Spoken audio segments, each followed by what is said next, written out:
Welcome to the tete-a-tete with the online provost from DBC Media. Yes, this is part of my 6 video series equipping young people, the youth, with information about skills for the 21st century job market. Whether you want to be an employee or you want to start your own business, you need to know what is trending in the 21st century. And like I told you the last time, I am going to be sharing with you my own career journey, my journey into self-discovery, the discovery of the career that I should have been pursuing from the very beginning. Yes, I was a science student, and being the first in my family, we're all in love with the idea of being a medical doctor. Don't get me wrong, I love medical people. I actually have one health personnel in my family. Interestingly, she was the only art student in the family. And all of us that were in the sciences, nobody ended up as a medical personnel like we all wished, and my parents actually desired for us to become, mama doctor, baba doctor. That is the idea. Parents are proud to have their children become a lawyer in the family, an accountant in the family, and a medical doctor in the family. How so prestigious. Okay, so here I was, a science student, an average student. I passed my physics, chemistry, biology. I even did a little bit of further mathematics, but I never really liked further mathematics. I didn't really understand what they were calculating in that further math. So in my SS2, I dropped it. And so I pulled through to my SS3, did my WAEC. Interestingly, all along, somehow I had a knack for reading novels. I could finish 4 novels, I'm not kidding you, 4 or 5 novels within a week.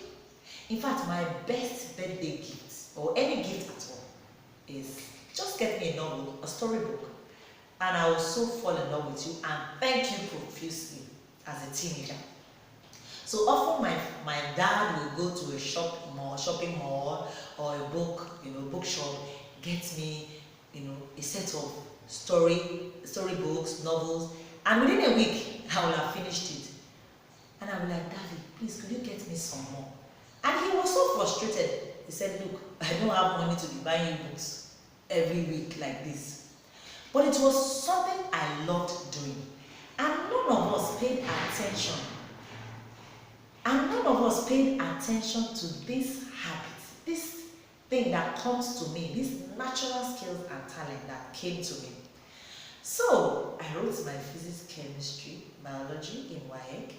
I did well in English. I got an A. I did well in my literature because I had an opportunity to offer literature. Amazingly, I took it as one of my, extra subjects from the art class because we were allowed to. And I did well in geography and even economics that I didn't even study. I just decided to do it. I did well in it. But my physics and chemistry, F9. And I would rewrite my WAEC again. I wrote GCE. Still, it came out as F9. My father got me, a coach, a teacher.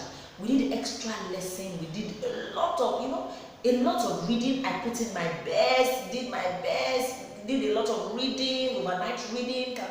And I was so sure that I would get it the next time I wrote my WAEC. I still failed it. And this went on for some time. It was depressing. It was frustrating. My young mind felt all of my mates were now in school. Look at me here. Why am I still here? And then I became even confused. Will I be able to study the medicine I intended to do? And guess what? There was the provision in the university that when you don't get cut-off mark in JAM, and then maybe you managed to get a P in whatever subject, you can do what you call preliminary courses. Then I was at the University of Jos. So I ended up in a prelim, we call it prelim then, in a preliminary course. It's a 1-year program where you get to study and then hopefully by the time you are done from that course, you can now get a straight and quick admission into the university to study a degree. So again, I enrolled for prelim, as we called it, and it was science oriented. Guess what? I wasted that 1 year again. I failed woefully. By then, I was psychologically affected. I was disturbed. My parents were frustrated. And then I had to sit down and actually by myself think of what else can I actually do with my life. That was the first time I would sit down and write down at least 3 subjects. 3 professions I would like to do. By the time I came up with my list, in my list I had a lawyer, I had a teacher, and I had a journalist on my list. Guess what? No science-oriented profession was on that list. And so I had to go back to my WAEC result and look at the subjects that I passed very well in. My English language, my literature, my geography, economics. And then I had to rewrite JAM again.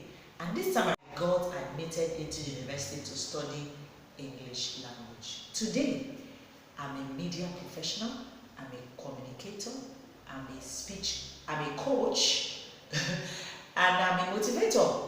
I'm a trainer, training other people to be whatever they can be, like I'm doing in this video right now. So what am I saying here? I'm saying that you don't have to waste all of the years like I did. You don't have to waste all of the time.